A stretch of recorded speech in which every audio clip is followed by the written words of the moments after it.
17 अगस्त को पप्पू यादव पहुंचे मधुबनी। पीड़ित परिवार और मृतक रोशन यादव के घर उनके परिवारजनों से मुलाकात कर 1 लाख रुपए की सहयोग राशि माननीय पप्पू यादव पूर्णिया के सांसद ने दिया और अपने पीड़ित परिवार को अपना परिवार बताते हुए उन्होंने इनकी लड़ाई लड़ने की बात की। साथ ही पप्पू यादव ने कहा कि मुझे किसी की बैसाखी की ज़रूरत नहीं है, हम लोग खुद सक्षम हैं अपने लड़ाई लड़ने के लिए। पीड़ित परिवार की सारी जिम्मेदारी आज से हमारी है, उनके बच्चों की पढ़ाई लिखाई की जिम्मेदारी हमारी है एवं इनकी लड़ाई पप्पू यादव खुद लड़ेंगे, ऐसा इन्होंने घोषणा किया।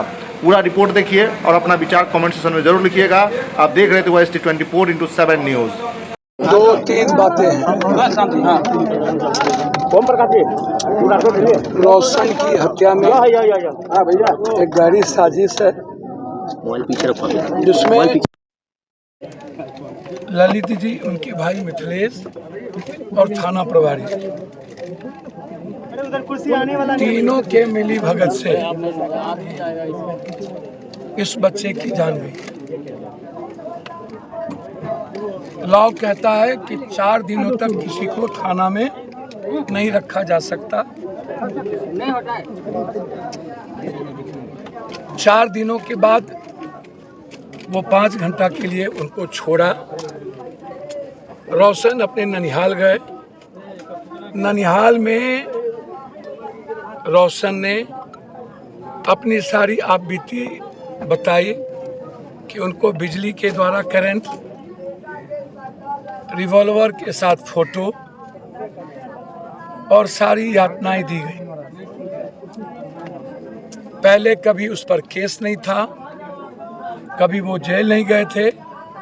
19 वर्ष का बच्चा था, एक ही भाई था, गरीब परिवार है, अपने चाचा के घर में रहता है और किसी भी तरह की क्रिमिनल एक्टिविटीज में उनकी भूमिका नहीं है। फिर जो उनके हाथ बंधे हैं, उनके दोनों हाथ पर बिजली का करंट लगा है, पीठ पूरा सूजा हुआ है।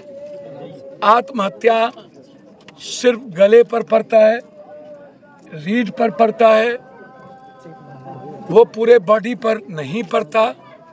हमने पूरी बॉडी को देखा, लगभग बॉडी पर चोट थी, घुटने पर चोट है, पैर के निचले पोदान पे चोट है। तो जब वो कुछ भी नहीं था और ललित जी, मिथिलेश जी के भट्टे पर वो जाते थे, जबरदस्ती उस बच्चे को वहाँ पर बुला करके अपने कार्यों में वो लगाते थे। जब वो थाना में ले जाया गया, उनकी बहन वहाँ गई तो उनकी बहन को कहा गया कि तुम्हारा भाई को तो मरना ही है, मिथिलेश जी के द्वारा।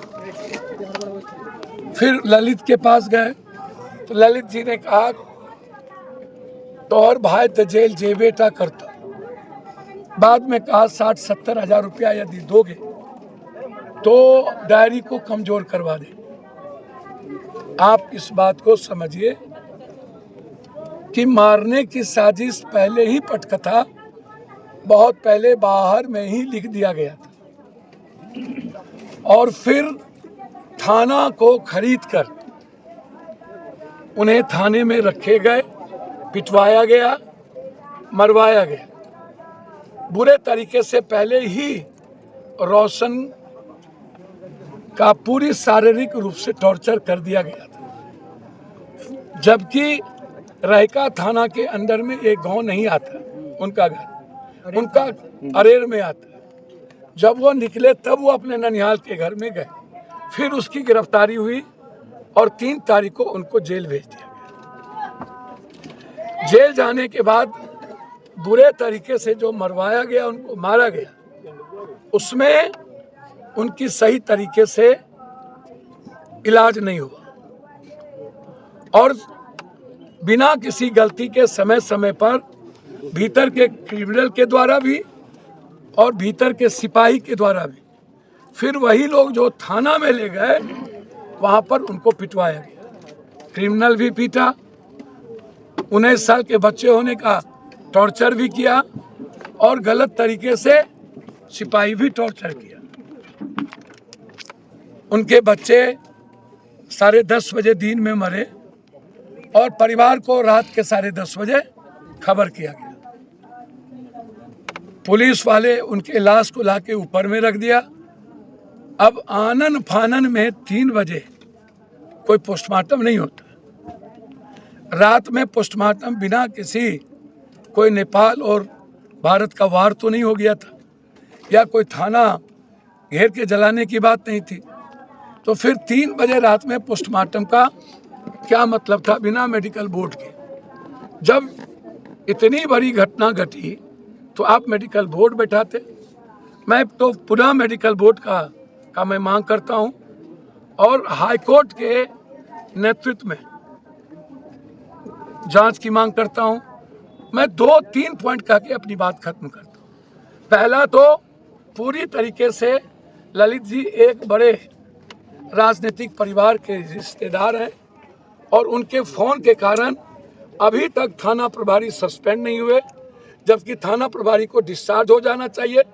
अभी तक कॉन्स्पिरेसी में ललित और मिथिलेश को 302 का मुकदमा बनाना चाहिए। हर परिस्थिति में थाना प्रभारी को जेल भेजना चाहिए और इंक्वायरी सेटअप करके उस जेल के भीतर जो जमदार और दोनों पालिका जो भीतर जमदार है और वार्ड में उस तीनों को अभी तक सस्पेंड करना चाहिए जमदार। अब सवाल उठता है कि इतनी बड़ी घटना के बाद सरकार को मुआवजा देना चाहिए था। जेल में मरे कम से कम 50 लाख रुपया, परिवार गरीब है, सरकार ने मुआवजा नहीं दी और सब आरोपी आंसू बहाने चले गए। आए हमने ये दोनों बेटी की नौकरी, मैं आपको वादा करता हूं हर परिस्थिति में सरकारी नौकरी दे पाऊंगा या नहीं। यदि बीपीएससी की ये बच्ची दौड़ेगी, हर महीने जितने दिनों तक ये पढ़ेगी उसकी जिम्मेदारी, दोनों की शादी की जिम्मेदारी। आज 1 लाख रुपया उस परिवार को हमारे तरफ से मदद मिल गया, मिलेगा नहीं, मिल गया 1 लाख रुपया उस परिवार को दे दिया गया। उन दोनों की बेटी की शादी पप्पू यादव की तरफ से जब तक पढ़ेगा हम उनकी पढ़ाई करेंगे। साथ साथ हम 1 सप्ताह के अंदर यदि एसपी साहब और डीआईजी साहब सस्पेंड नहीं किए तो हम हाई कोर्ट इस राजनीतिक परिवार के खिलाफ, ललित मिथिलेश थाना प्रभारी जेल के खिलाफ जो इस साजिश में है उसका सीसीटीवी फुटेज, लगातार थाना प्रभारी और ललित जी का मोबाइल का लोकेशन, मिथिलेश के मोबाइल का लोकेशन, मिथिलेश और ललित और थाना प्रभारी का कॉल डिटेल का हम जांच करें। कौन कौन लोग इसमें इन्वॉल्व हैं। रोशन की हत्या में जो भी इन्वॉल्व होगा, कोई राजनीति नहीं होगी, कोई एसपी की यहाँ मेरी बेटी नहीं जाएगी। लड़ाई हम लड़ेंगे। हम इतना कमजोर नहीं है कि हम अपने परिवार को किसी के सहारे छोड़ दें। भरत तिवारी को जितना पैसा देगा ना एसटीएफ को बचाने के लिए मुख्यमंत्री जी, उससे ज्यादा औकात है हमको देने की। यदि वो 50 लाख देगा, समझौता नहीं किया भरत तिवारी का परिवार, तो हम 1 करोड़ देंगे। जब हम दुनिया को दे सकते हैं, इस परिवार के लिए कुछ भी कर सकते हैं। इसलिए आप बेफिक्र रहिए। 1 सप्ताह के अंदर हाई कोर्ट में इन केस के खिलाफ मैं जाऊंगा। धन्यवाद।